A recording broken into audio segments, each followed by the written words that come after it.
Hello, everyone, and thank you for joining us today for our live session, Microsoft Team Governance with Tips and Tricks with our own Microsoft MVP, Todd Klindt. My name is Silvio, and I'm a sales manager at Syskit, and we'll also be joined by Todd, as well as my colleague, Mattia, who will be showing you a demo of Syskit Point right after this presentation. Many of you already know Syskit as a company, but for those who, well, still don't, let me give you a quick introduction of who we are. So, Syskit is a software development company. We've been in existence for more than 10 years now, and we develop products for Office 365 governance and auditing, as well as administration solutions for SharePoint on-premise. We currently have more than 3,000 customers around the world. The number is growing. And well, some of them are very well known as well. You can see on our slide right here. We currently have 6 products, including our famous SP Docket for SharePoint on-premise documentation, as well as Syskit Point for Office 365 governance and security, which you will learn, well, in a few minutes. For those looking to get more information about Syskit Point, you can join us on our other webinar on June 30 for a live demo session where we will be presenting our newest feature, a lifecycle management. Okay, so just before we start up with everything, just a few housekeeping rules. So all registered people will receive a recording of this webinar within a few days after this. And right after Todd's presentation, which is going to follow right after me, we'll have a short demo of Syskit Point on the topic on how it can help you with the team's governance. And then, of course, we will have a Q&A session with Todd where you can ask absolutely any questions you might have. Please use the Q&A function on the top right in order to ask the questions, and don't be shy. You can send them out throughout the entire webinar. And well, now for the end of my speech, let me quickly introduce Todd, if he even needs an introduction. Todd is a Microsoft MVP, SharePoint consultant, and a very, very good friend of Syskit. Todd has been a SharePoint specialist for over 15 years and is one of the most influential people in the SharePoint community. He mostly specializes in infrastructure and administration topics for both SharePoint and Office 365. Also, as you probably know, Todd regularly contributes as a speaker at the major conferences in the US, Asia, and Europe. I will now give a warm welcome and, well, basically turn things over to Todd. Todd, are you with me? I am, Silvio. Thank you. My mom couldn't have done that introduction better, and that's saying a lot. I'm an only child, so I get all the love. And I want to say all those things are true about me. Silvio might be the most handsome person on this call right now. Unfortunately, you have to look at me, my slides, and all that. So I'm going to go ahead and share my screen here and hope no hilarity ensues from me sharing my screen, other than Teams going away. All right. So Syskit folks, give me the thumbs up if you see my slides. Perfect. All right. So all the things that Silvio said were mostly true. I've got the vanity slide up here. The one thing I want to point out here is I've got my email address, my Twitter handle, all my website things, all of that. So feel free to reach out to me, ask the questions in here and reach out to the Syskit folks. But if you just have questions and things like that, go ahead and shout them out to me. Also, throughout the slide deck, I'm going to have a bunch of links and all of that. This slide deck will be available to you from the folks at Syskit, and I assume it will come out in the email with the recording and all of that. Feel free to watch the recording as many times as you like to, pull all the little nuggets out there. But more importantly, all the things that I talk about, there are hyperlinks in the slide deck that you'll be able to get to right away. So don't worry about scribbling notes down or anything like that. It will all be there for you. So this is just a title slide that I put to make my slide deck look more impressive. So this is we're going to be talking about Teams governance. So the Teams governance is a fun topic for me. Like Silvio said, I've been doing the SharePoint thing for a long time, and governance was always kind of a boring topic for me. I never really got into governance. It was kind of no fun to me. But as Office 365 has grown and as Microsoft has made their products easier and easier to use, governance has become more important and more interesting. And so this is a good topic. I was glad when we got to do this. The other thing is I have been a SharePoint admin since the beginning. I have installed and ran every version of SharePoint that has been available on-prem. And as the cloud first came out, we all kind of went through us on-prem folks went through our series of grief, the anger, the denial, all that kind of stuff. It's here to stay, and it's a good thing. But one of the things that happened through that is people like myself who installed SharePoint and enjoyed installing SharePoint. I just like clicking next. I can't explain it. I don't know what it is, but I don't get to do that anymore because it's in the cloud. So there was concern about where do people like me find employment? Do I need to learn how to start asking, do you want fries with that? Things like that. This topic right here, governance and the things that we're going to talk about, is the evolution of that job. And so this is one of the answers to the question, what do people who used to install SharePoint, troubleshoot SharePoint, what do they do now in this day and age? Stay home a lot and do governance. That's why this topic is so important to me, and one of the reasons that I really like it. So the word governance just means control, and so that is what we are going to be talking about for the next 33 minutes. I've been given a very hard time slot. The folks at Syskit, I've known them for a long time. They know how I like to ramble, and so they've given me a hard time. I've got a timer running, so I will try not to run over. So this is really just about controlling teams inside of your environment and making the most of it without hating it and regretting that you did it. And so this slide deck, we're going to talk about kind of from the infancy, creating through the life cycle of teams and the different spots that you have to control it as it goes through. One of the things that I'm going to hit a lot in the next few minutes is how teams governance in most cases is really groups governance. So Microsoft 365 groups, the groups formerly known as Office 365 groups, you might see me interchange those. I'm an old dog. These new tricks get tough. But a lot of the pieces that I'm going to talk about, while they are in the context of teams, they really are groups. So don't think you've tuned into the wrong station and gone to a groups governance thing. This is teams governance, but because teams is based on groups, that is a big part of it.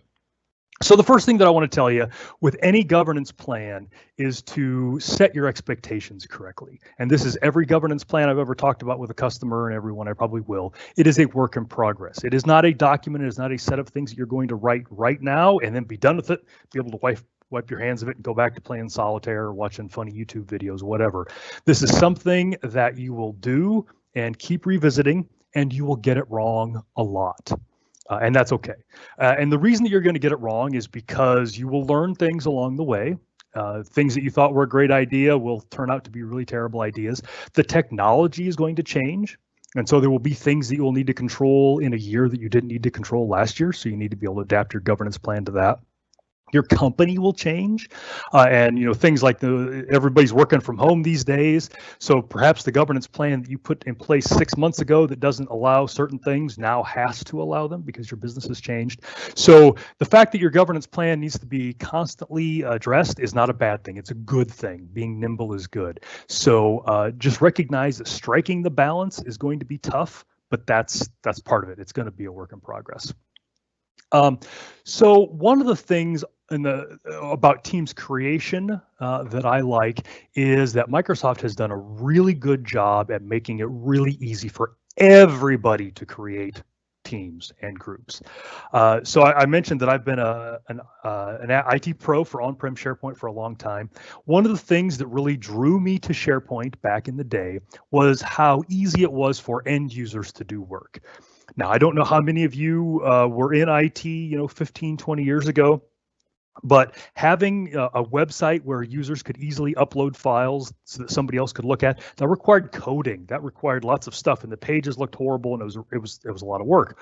Or you could install SharePoint. and give them a document library, and poof, it was all there. It was easy, and they could create them and they could upload them. That was one of the things that I loved about SharePoint, is how much control I could put in the user's hands and how much work they could get done without bothering me. Some folks might think of me as lazy. I like to think of myself as efficient, but it could go either way. But that is one of the things that I like about SharePoint and that has extended into Office 365 is how easy it is to empower the user to do the things that they want to do. But that can get out of hand. And that's kind of why we're having this talk now. So one of the things that I like to implement is what I've referred to in this slide as the justification dance. And that is something that I implemented a long time ago with SharePoint on-prem. And the way that kind of grew out was every site collection that I had on-prem had a quota, because I followed my own guidance. Any of you that have seen me speak in public know that that's one of the things I always talk about. Every site collection should have a quota. So every site collection in the company that I worked at had a quota. And if that quota got full, the end users had to call the help desk, which was myself and another guy, and ask for the quota to be increased. So what they didn't know, our little secret, was that anytime anybody asked for a quota increase, we were going to give it to them every time. The answer was always yes, but they had to call, they had to make the justification, they had to explain why they wanted to do it. And that served a couple of purposes. Number one is it made them think about it as to why they needed it. It allowed us to talk to them and kind of make them suss out the details of what they wanted. It also was a bit of a speed bump, a very small one. Again, I'm lazy, I like to make it easy, but it was just a little speed bump along the way. And so I've definitely pulled that idea forward into Office 365. So I like the idea that people can create groups and create teams and all of that, but I do like to do this justification dance. And depending on how your organization does things, this might be a form that they have to fill out, or something like that. We're going to talk a little bit later about expiration and the life cycle of teams. So maybe you have an aggressive life cycle on that. But think about that. And again, think about it not because it's a way to be able to tell them no, because that's not the idea. We want them to go out. We want them to be able to do their job and use the tools. But it's a way to have a touch point with them and talk about it. Maybe they're trying to create a group and a team that already exists someplace else and they just didn't know, didn't search for it, whatever. So you could point them that way. Things like that. So I always try to allow them to do it, but just to have a little bit of the stops in there. Now, this, of course, results in hundreds, probably depending on your organization, thousands of groups and teams that will be used once for like 7 minutes and then never touched again. That's horrible. I hate cruft like that. In a few slides, we're going to talk about how to deal with that cruft. So I've not ignored it. And so another piece that you can have when you to control the creation is you have the ability to restrict who can create groups. And if you restrict who can create groups, then by default you restrict who can create teams, because teams sit on top of groups. So out of the box, Microsoft wants all the users to love all of the things, so they make it really easy for anybody to create groups and teams and all that. But you can rein that back in a little bit. And the way that you can do that, this is one of those hot links that you'll get when you get the slide deck, is you can, inside of Azure AD, control who can create groups. Because groups are an Azure AD thing, this setting is in Azure, not in Teams. And you can create a security group in Azure AD, call it, groups, creators, do whatever, and then add people into that group, and then only those people will be able to create groups and teams. So your justification process, your creation process might look like a Power App or a form that somebody fills out. It goes to a list. There's a bunch of people on that list. They create the group, send it back, whatever. Or there could be a flow, however you want to do that. So that list of people in that group, depending on how your company works and how big it is and all that, that can be people inside of IT, that can be help desk staff. You could have, 20 some people that can create them. That can be a list of champions. So that can be a couple of people per business unit that can create groups for their business unit. You could have some routing around that. We'll talk about the champions later in this talk. That could be anybody who's taken a class. So maybe you want to make it open to anybody in the company who has sat through a 1-hour lunch and learn on teams and what creating a team does and all that. And as soon as they finish that class, they get added to this group and poof, that shows up and they can do it. That is all you have. You have that kind of control, and it can be scripted, automated. It is a PowerShell thing. It is an Azure AD thing. One thing to keep in mind with that is that does not keep admins out. So you don't need to make sure that you're like, well, what if I do this and we add new people? People who have the admin roles inside of SharePoint or inside of Azure AD, and there's a list of them in that article, those people will be able to do whatever they need to do their job. The second thing you can do to help with Teams creation is there are naming policies that you can apply to the groups, which then of course apply to the teams. And this has the ability to make it very easy for other users inside of your organization to not be confused by whether a group is an official group of the company or just some group that some chucklehead made out into the organization.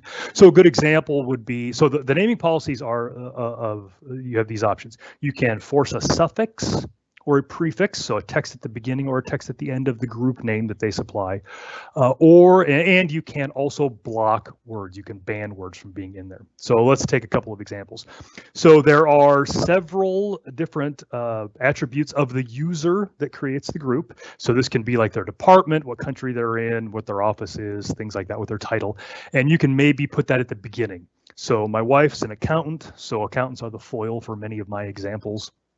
But we could put a naming policy in that says everybody in the company can create a group, and we're going to prefix that group name with accounting. So somebody tries to create a group and it's called, accounts receivable, AR. When that group gets created, it's going to be called accounting_AR. And now if somebody else comes in from HR or whatever, and they have their own acronym for what AR is, and they think that's their group, well, they're going to see that prefix at the beginning. They're going to know it's not theirs. They're going to know it's not a company thing, whatever. So you can play with that. And you can also put fixed strings in. So you could say, user created, whatever. So you have that option. The other thing that you can do is you can ban words. I don't know about you guys. It's not that long ago. I was a teenage boy.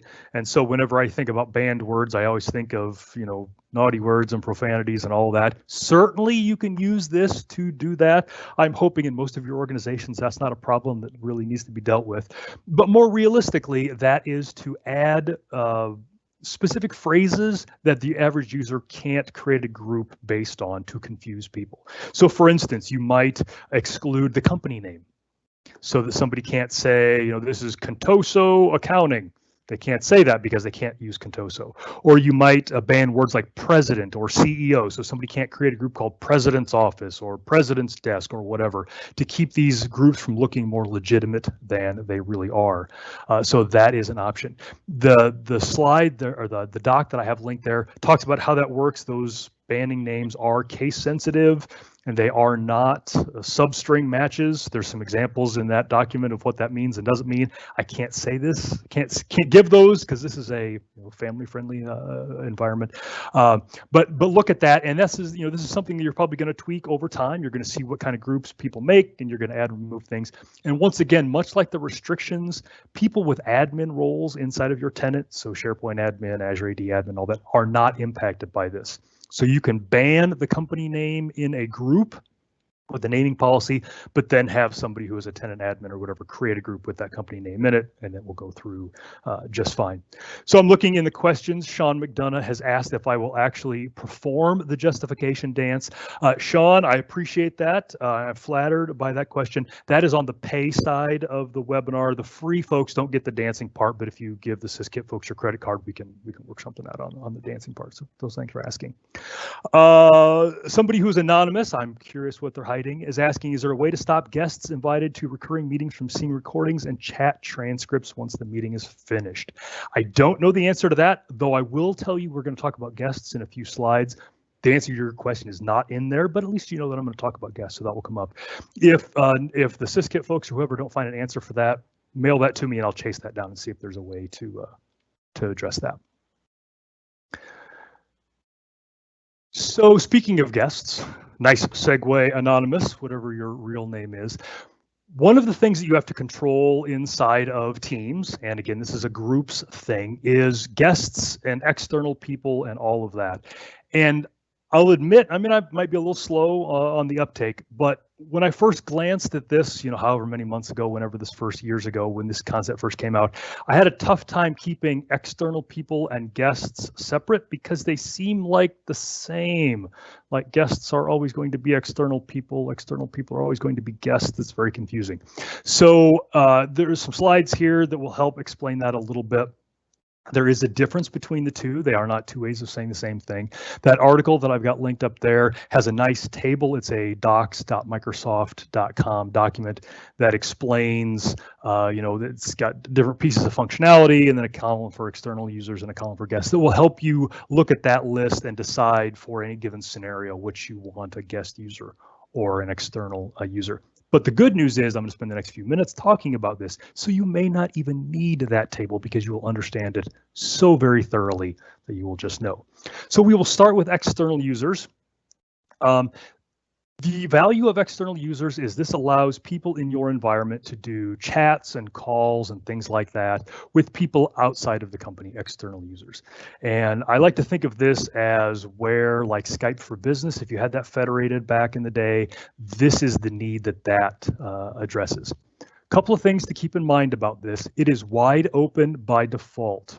Whether you know it or not, your Teams environment now probably already has external stuff completely turned on and wide open to the world. So the way that looks is if I wanted to send a chat to Sean, for instance, and I knew his email address, which was an Office 365 email address, I could go into Teams, I could start a new conversation, I could paste that bad boy in there and it would just it would pop up in his Teams client and we could just chat even though we're in two different tenants.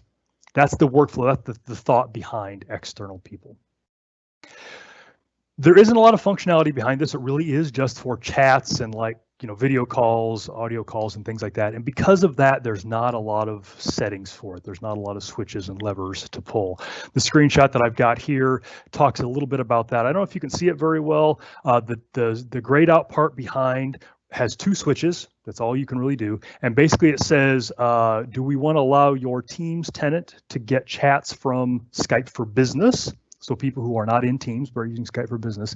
And a relatively new one is, can they get chats from people who are using Skype Consumer?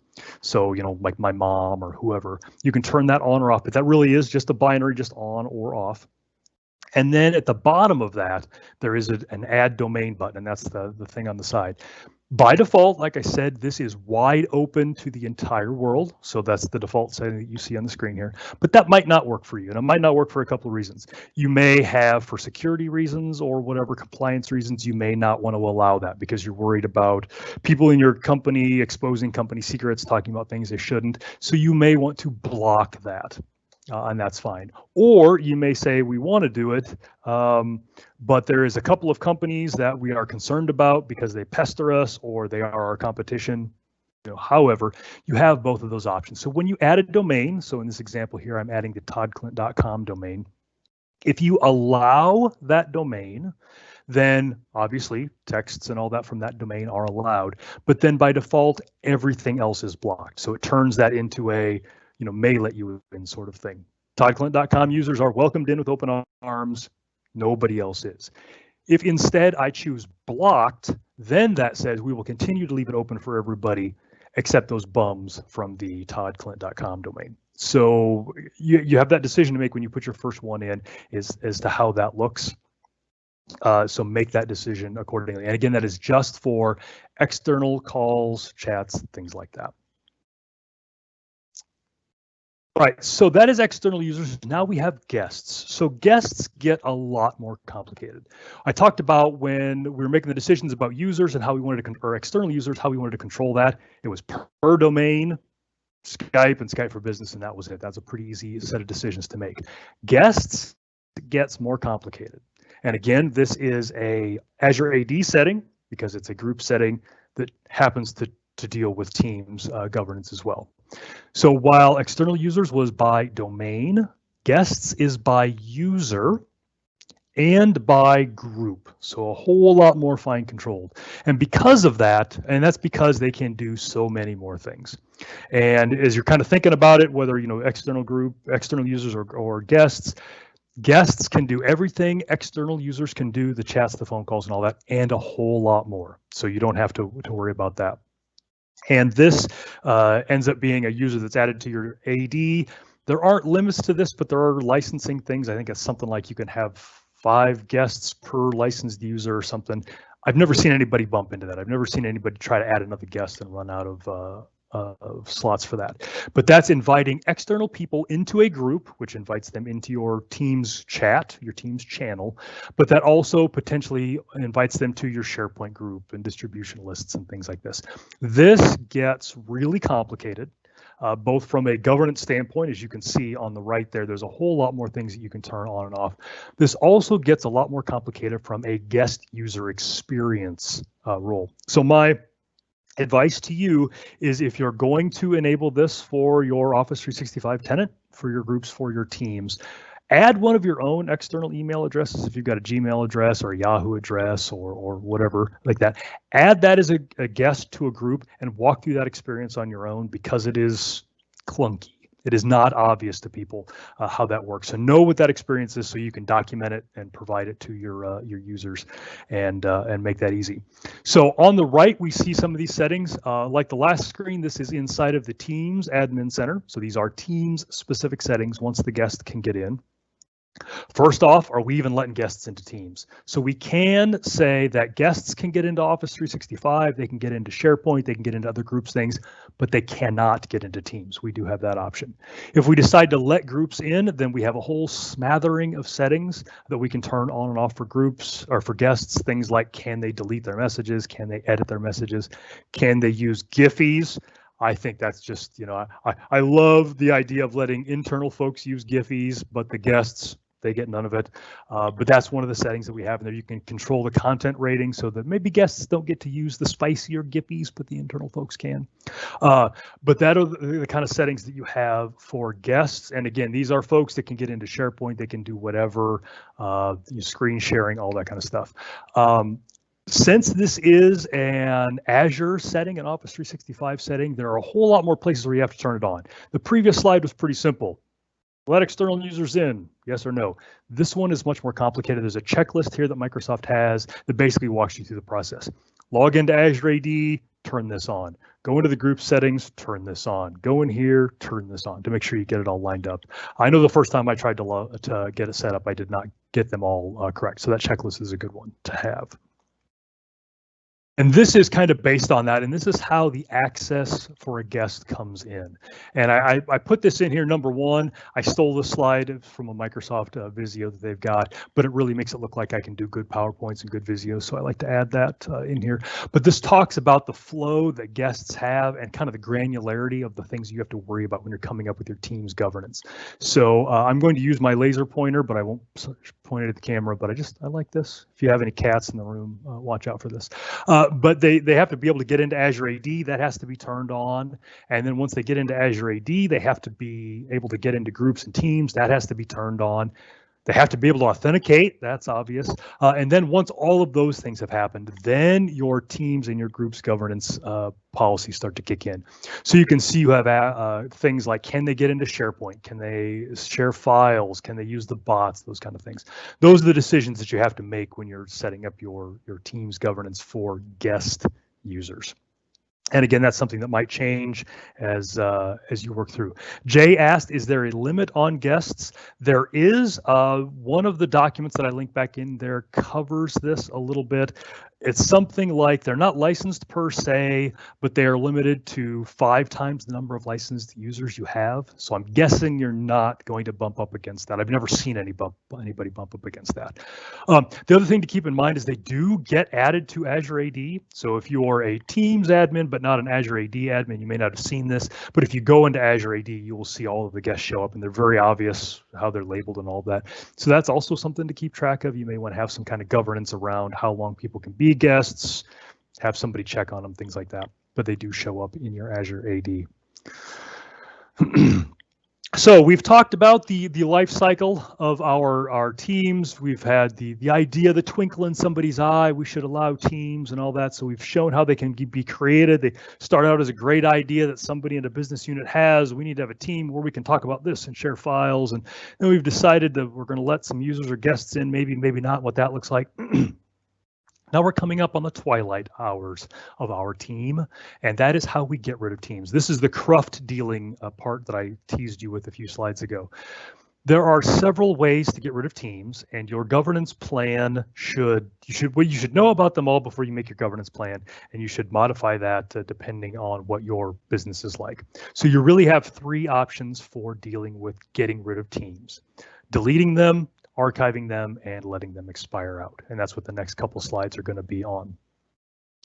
The first option that we're going to talk about is deleting them. And again, this is one of those things where we're deleting the team, yes, but we're also deleting the whole group.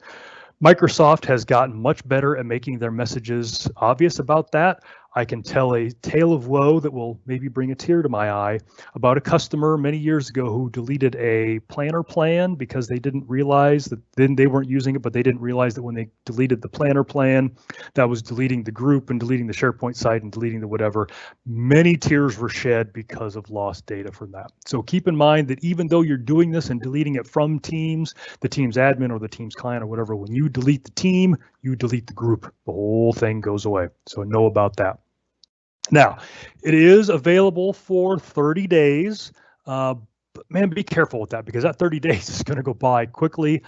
Time is really irrelevant right now. 30 days ago seems like a lifetime ago. I don't even know how to begin with that. So be careful with deleting things, even though you can delete or undelete them in 30 days. It's just something you don't want to play with that kind of fire. The other thing is undeleting the group, because you have to undelete the group to undelete the team, is not an obvious process. So you can delete the team in a number of ways. I threw some PowerShell up there. Remove group is one of them. But to restore it, to undelete it, this is at the Azure AD level. So it's not like there's a remove group and a whoopsie unremove group command. That's not how this works out. And so there's a process, and it's that archive link links you to a page that has all of this, the delete, the archive, the expiry. It walks you through that. Restoring a deleted group is like 5 or 6 lines of PowerShell. You have to go here and get the thing, get the GUID and do the thing and stand on the table and do whatever. So that was another process, much like adding a guest to a group. Do that once on your own before you need to do it in production. This is another one. Go out there, create a team, put some stuff in it, put some files in SharePoint, see what that looks like, remove it, and then set an appointment in Outlook that a week later says, okay, let's undelete that group, because that's something that you're not going to want to do when the phone's ringing and all that. You want to know that process ahead of time. So I see a couple of questions in the chat. Lynn, hi Lynn, is asking when adding a guest to a team, she's always done it in AAD. Does it matter where you add them with Teams or AAD? It doesn't. So that's a good question. One of and something that I didn't talk about in the creation process that I probably should have is, since this is all based on groups, there are a number of different ways to create the group. You can do it in the Teams client, you can do it in SharePoint, you can do it, and I'm thinking about this from the end user experience. Lynn's she's an experienced IT pro, she's got all the permissions to all the things. When you're creating the group, always create it from wherever the most correct place they're going to use it is at. So since we're talking about Teams here, I assume that your users are going to create the team from within the Teams client, but they could also go to SharePoint and create the team, and it would create the group and create the team. So my advice on creating is always do it from whatever client is most correct. And my answer to Lynn's question, where do you add the user, is kind of the same answer. Now you can add the user in Teams, that will add it to the group. You can add it inside of SharePoint, which will add it to the group. In the background, groups is this crazy combination of federation and copying and bailing wire and bubblegum and all these crazy things. Right now, Teams is not completely wedged into this. So if you add a user to a group from Outlook, because it shows up as a distribution list, they will immediately get into SharePoint. But it might be an hour or two before they can get into Teams. So if Teams is the main client that your users are using to collaborate with, then that's where you should add the user. If SharePoint is the place, then you should use it in SharePoint. But for the most part, they all look the same. Teams is not letting me scroll the question that Mark is asking. Such tiny scroll bars. I can't scroll. Oh, there it goes. Can I talk about how to add and manage all of the internal users to an all employees group? That is outside the scope of some of this, Mark. Shoot me an email and I will cover that one. Okay, I've got 5 minutes left and I've got like 3 slides. Let's power through those. And again, if you've got questions, folks, ask them here, shoot me an email, hit me up on Twitter. I'm a friendly guy, missing the human interaction, so reach out to me. So a better option for getting rid of your team is to archive it. So don't delete it, archive it. That, once again, that archives the entire group, not just the team, but the planner, plan, the distribution list, the SharePoint site, all of those things. When you do archive the group, that is an admin function. So that's the screenshot I've got up there. You can see a list of all of my teams. I have archived the US sales team. Unlike deleting, this is really easy to undo. So you can see over there, I've got the team that is archived. It sticks out in orange, and then there's an option up there to unarchive it to restore it when I bring it back. So it's really easy to do. The data is still there. It can still be viewed. It can't be changed. You can adjust the membership. So if you're an owner in that group, you can adjust the membership to let people in or out. So maybe you want to pull everybody out so that nobody can read it, or you want to add auditors or whatever, all that. You can adjust the membership. Super easy to unarchive that. The other thing that I like about this is I think of this as like a purgatory, a halfway step between deleting. So my advice is to consider setting up some kind of a workflow that archives the team and then deletes it after 30 days or whatever. But that's all in there. Very easy to do. The last option that we have is the built-in expiration. So this again is part of Microsoft 365 groups. There is some combination of Azure AD Premium licensing that is required to set this up, and it's kind of fuzzy as about whether everybody needs to have it or whatever. Every place I've ever set this up, they've had Azure AD Premium, so it has not been a problem. But if you're thinking about this, try it out in your environment. So what this is the ability to set up at the tenant level the idea that Office 365 groups will expire after no activity. And of course, if your Office 365 group expires, your team expires, so on and so forth. So that I've listed there what the user activity is. If somebody goes into SharePoint and manipulates files, adds, deletes, whatever, that counts as user activity. In Teams, go into the channel, say some stuff, that counts as activity. If there is no activity, there is at the tenant level, you set a threshold that says if there's no activity for 30 days, we'll expire the group, all that.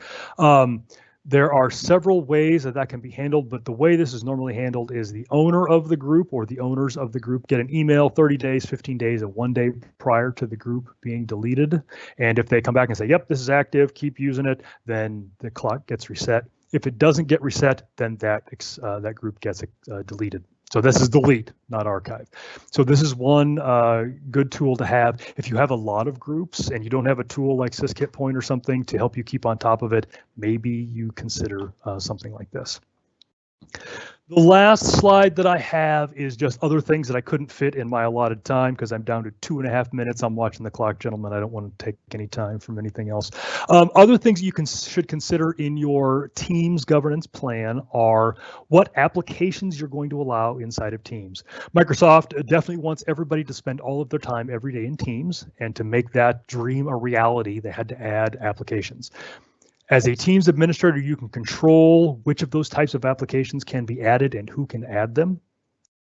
They break it into 3 buckets: the Microsoft ones, the default ones, third-party ones, and then custom ones that people can upload. Third-party ones might be something like, Dropbox or whatever. You can integrate that in there. So you need to decide what that looks like, who can add them. That link there takes you to a description. The Dropbox application is a good segue into your governance plan. Should also recognize what applications Teams is replacing in your environment, if it is, because you want to make sure that you put things in place to move people into that. And again, it's going to be a different timeline. So the Dropbox example is a good one. Maybe because of all the working from home, everybody now is using Teams and you had to rush that out. You have a plan to get rid of Dropbox and move everything to SharePoint Online and OneDrive, but that's not really ready yet. So you're going to allow the Dropbox app inside of Teams so that people can continue to collaborate with their Dropbox files, but in Teams. But in 6 months, you're going to move everything to SharePoint, and then you want to kill that application because you don't want people using Dropbox anymore, because Teams is now replacing that app and you want to stop it. So It's good to have a plan of which applications this is replacing, and then plan your rollout and your governance based on that. The SharePoint one's kind of a misnomer because Teams doesn't replace SharePoint. It's kind of two different ways looking at the same data, but your users might not understand that. So you have to communicate that well to them. Finally, I feel obligated to talk about training every time I do one of these because it's just one of the most overlooked pieces of this. I really like having a champions group. These are technical, non-IT people throughout your company that you give a little preferential treatment to, give them a little early access. That helps you because they're kind of your first defense out in the trenches. So you've got somebody in HR who knows what's going on and can help other HR folks. They're also people that you learn from. You can learn all your great IT ideas, how well they worked in reality, so you can change your governance plans based on that. So you always want to have that group. I could do a whole 30-minute talk on the champions.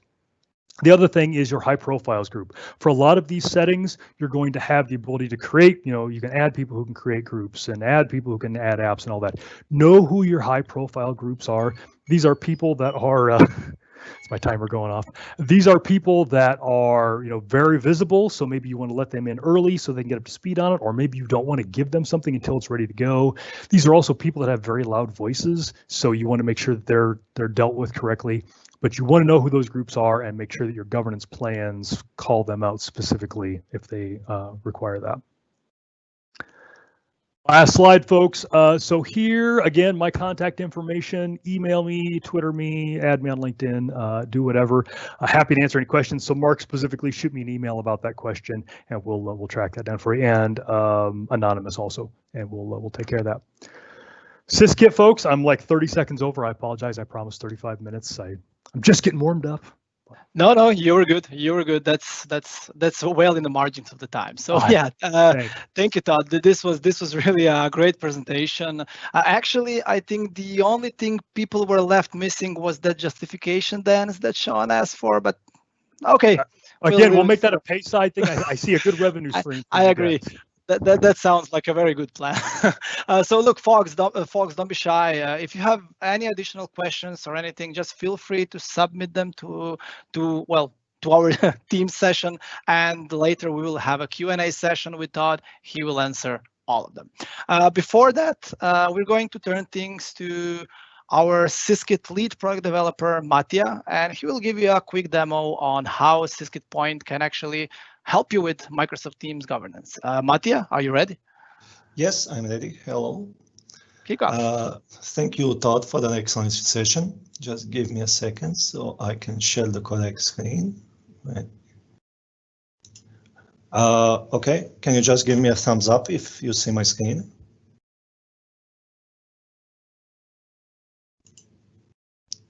Okay, so let's jump into the session and try to cover how Syskit Point can help you with some of the things that Todd mentioned.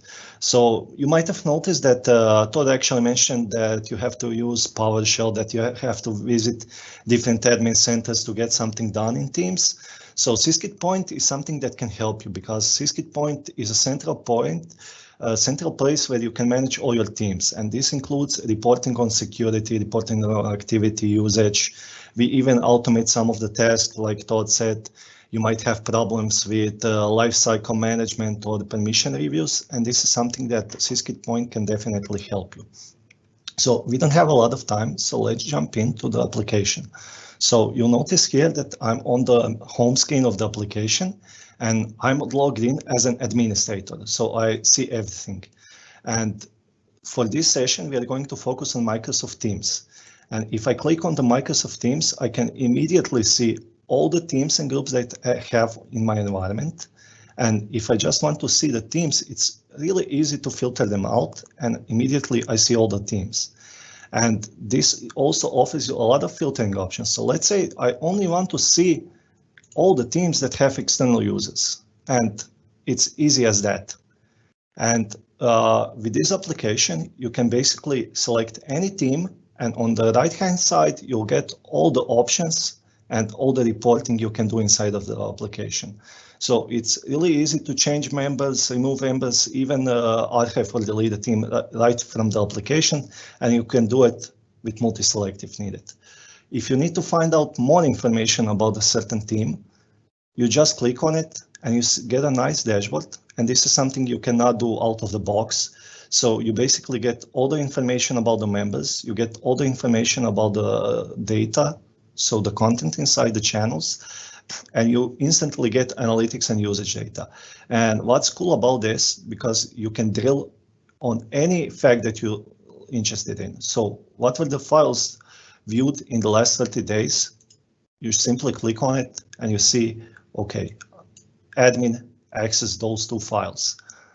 And if you want to find out more about the files, you can simply go to the connected site, because each team has a connected site, and you instantly get an overview dashboard saying how many external users do you have and how many places inside the site have unique permissions. So the files that were shared uniquely with some other people outside of the team.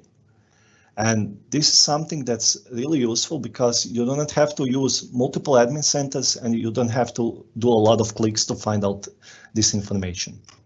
Okay, so let's jump back to the presentation. And another useful thing that you have is that Syskit Point can help you do permission reviews. And basically, permission review is something that you do periodically, and where team owners are asked to check if everything is okay with their team. So what they have to check is the membership of the team okay? And if somebody shared files with other people outside of the teams, is everything okay with the shares? So if you're sharing with external companies and you ended the project, maybe you should remove the permissions to those external people. So how does this work? Well, it's pretty simple. So you have admins and you have owners. Admin has to set up this feature, and after that, Syskit Point does everything else automatically. So the owner will receive an automated email asking him to perform a permissions review, and the Syskit Point will provide all the necessary information and guide the owner through this. And once he is done, all the results from the permission reviews for all your teams are sent to the administrators so they can check it out, what's been happening, and if all the owners responded to the permissions review. We can simply jump in and see how this works inside the application. So the first thing that you have to notice that now I'm no longer the administrator, I'm now Cork. Cork is a team owner for multiple sites. And what will happen that Cork will receive an email from administrator actually being sent by Syskit Point asking him to perform a periodical permissions review on his Microsoft Teams, groups, and OneDrive. So this basically works for any workload type.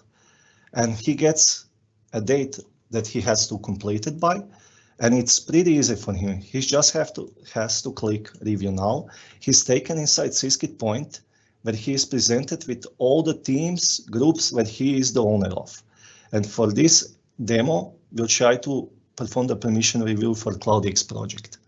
And all he has to do is click on the CloudX project, and he is presented with all the data he's needed to get a feeling what has been going on with this team recently. So he can see all the users and especially external users. So anything here is clickable. So he can click on external users and he can see which 2 users are actually inside the team. And if he wants to do an action, he can simply click on the desired user and click Remove Action. It's pretty easy. And the action is executed in the background so he can continue with his work. Okay, as we can see, it's already done. And the user is gone. He can also see what has been happening with the permissions recently, and he gets the complete audit log of all the actions. He can even filter them out, like is he interested in who created a new group or who shared a secure link with somebody. He can check it out here. And once he's satisfied with all the users, all the externally shared files and permission changes, he simply clicks Complete Review and leaves a comment. And he writes down what was changed. He has to confirm it just to make sure that he gets what he's doing. And that's it. the review is over. So let's jump back to the presentation. And the next thing that I wanted to show you how you can automate lifecycle management. Like Todd said, you have a couple of different options. And especially once people start creating groups, there could be thousands of groups in your tenant very fast. And so definitely you do not want to keep groups that were created just for one meeting or just, let's say, some project that ended 5 years ago. You don't want to see them in your interface. So to avoid this problem, Syskit Point has created a lifecycle management feature, and it's pretty simple to how actually the permission reviews go. So the admin configures the feature, and the owner will get the notification once Syskit Point determines that a certain team has been inactive. And how does the Syskit Point do that? He simply checks if there has been file activity, chat activity, or mailbox activity. And once this is done, if the team is inactive, the owner will receive an email to decide what to do with that team. And when everything is done, the admins can see the result of that. So let's jump back into Syskit Point. So once again, I am here as Cork. You can see it here. And I got an email stating that one of my teams has been inactive for 200 days. So I get to decide what to do with that team. So do I want to keep it, archive it, or delete it? If I'm not sure, I can click here and find out more details in Syskit Point. And here I see who are the users inside the team and what are the files inside the team. So it's easier to make some sort of a decision. And even if this is not enough, I can go to the entire team dashboard and find out everything about that team. And once I've decided what to do, let's say I need to keep this file. I still need this team. I simply click keep it. And Syskit Point will not ask the owner again what to do with this file. You can see the team has been kept. Okay, so this was the view of the site owner, team owner. So let's switch back, and now we are back in the global administrator views. And you might be asking yourself, how can an admin check what has been going on with his environment? So what we actually did one permission review, and you can see here under governance that 20% of my environment has been secured. And if I go to the review details, I can see all the sites in my environment and has the permission review been completed on them. And here you might remember that I actually completed the permission review on CloudX project, and it was completed by Cork Blunt, and you can see the comment that Cork left. And this is useful because you can even send reminders, but even if you don't, automatic reminders will be sent for all the sites that have not been completed because the site owners have not yet completed their task. And if you notice the grade ones, those are disabled, so you have orphan sites that need admin attention. So this is regarding the permissions review. And if we go back and check on the lifecycle management, you can also see all the inactive resources that have been detected in my in my environment, and you can see the owner actions, what owner decided to do with those sites. So it's simply easy to click who deleted sites, which were archived, and which were kept. If I click view the history, I can see the entire history. So Cork decided to keep the office management team. That's the one that we just went through. And what's cool about this, that it will actually warn you if your attention is required as an administrator, and it will do so if the site owner has not completed his task or you have orphan sites. So basically, this is how Syskit Point can save your time and make sure that your environment is clutter free. So I believe I used up all of my time. So Silvio, I'm handing back to you. Thank you, Mattia. This was a fabulous demo. I'm sure the folks enjoyed it. So what we're going to do now is I'm going to be reading your questions. And our today's stars, Todd and Mattia, are going to be answering them depending whether the question is more pointed towards the Todd's presentation or this latest Syskit Point demo. Please don't be shy and feel free, not shy, and feel free to ask any more questions while the session is still a go. Todd, are you ready? I am as ready as I'm ever going to be. Okay. The first question is from Jay, which I believe was asked even a bit earlier during your presentation, but maybe you missed it. So Jay is asking, is there a limit on the number of guests? I guess this is the question. There is a limit. I did mention it during the slide, but I will reiterate it. There is a limit, but it is something crazy ridiculous like 5 guests per licensed user, something like that.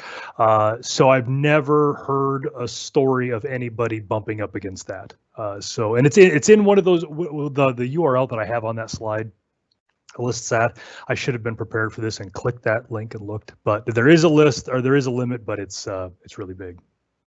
Okay, thank you. The next question goes from Mark, and he's asking us, will you talk about how to add and manage all of our internal users to an all employees group? So obviously you finished your talk, but maybe you can give him a quick, yeah.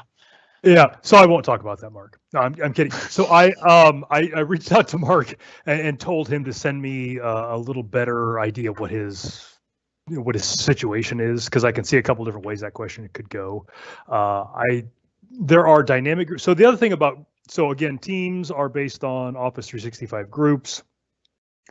There are other kinds of groups inside of Azure AD. There are security groups and things like that.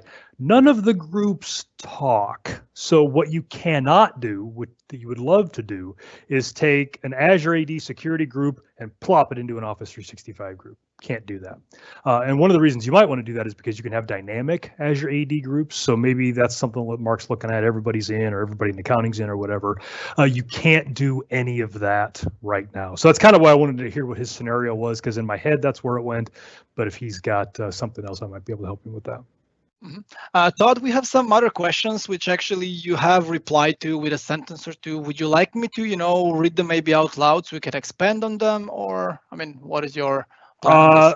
I'm good either way. So we have, 2 more minutes? Okay. Am I reading that? So there's a couple at the end that we can talk about. Of the new ones? Yeah, definitely. Yeah. So the Naz has actually asked us, what if there is retention hold and we are not able to delete the SharePoint site? How is this handled while deleting the groups and teams, as underlying SharePoint site will still be available? Yeah, so there are a couple of edge things like that, and Naz is one of the power users. I was hoping that nobody as smart and experienced as Naz would ask questions, because these are really, he probably knows more about this than I do.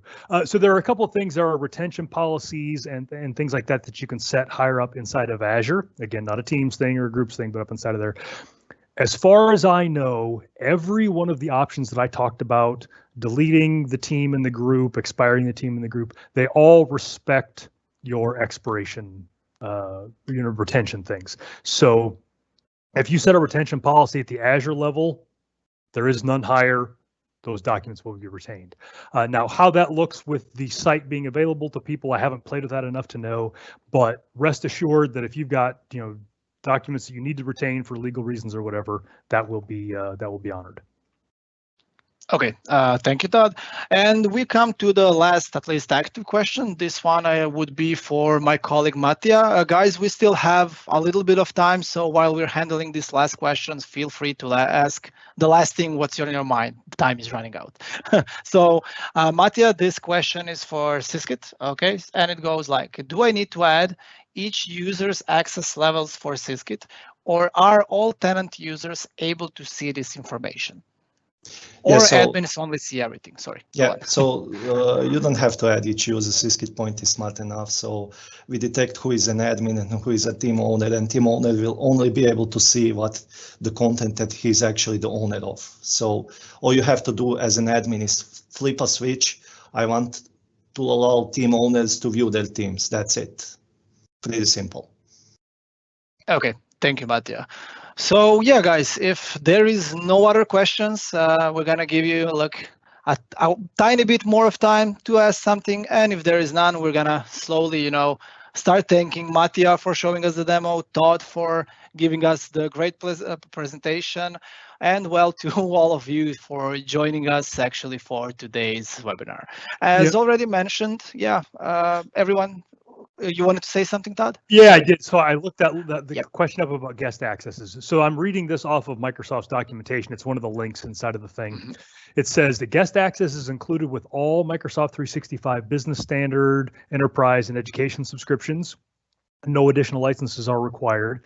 It says Teams does not restrict the number of guests you can add. However, the total number of guests that can be added to your tenant is based on what your Azure AD licensing allows. Usually 5 guests per licensed user. So what that tells me is that there is nothing in place. You can add as many guests as you want to, but if you do something crazy like have 1 licensed user and 10,000 guests, the fact that they've put this in there that says usually 5 guests, that gives them some way to come back and say, we're only letting you have 5, but otherwise I wouldn't worry about it. Okay, thank you for the additional info, Todd. In the meantime, we also had one more question regarding the Syskit. Actually, I think this one is pointed to me. So Naz was asking for costing details on the Syskit Point. So Syskit Point is licensed and priced per number of licensed Office 365 users in your environment. So we do not count disabled and external users towards the licensing. And of course, the pricing plan depends on the different editions we have. So we have a professional edition for 1 admin, which is recommended for smaller environments. We have a team edition for the team of up to 5 admins, which is recommended for medium-sized environments. And finally, we have the Enterprise edition, which basically has everything unlimited. It is more of a collaboration platform, and everyone in the company would be able to use it, not just the administrators. For more details on the pricing itself, it's more about the details. So I'm gonna reach out with an email and explain it a bit more. I guess that's pretty much it. If there are no other questions I can see, as I was starting to say, thank you once again all for joining us today. As before mentioned, everyone who's registered for the event will receive a recording of the webinar within a few days. In case you have any further questions on Syskit Point or any of our products for that matter, feel free to contact us at contact@syskit.com or sales@syskit.com. And well, it was a pleasure having you all here, you guests and our thanks everybody. colleagues here. Thank you all.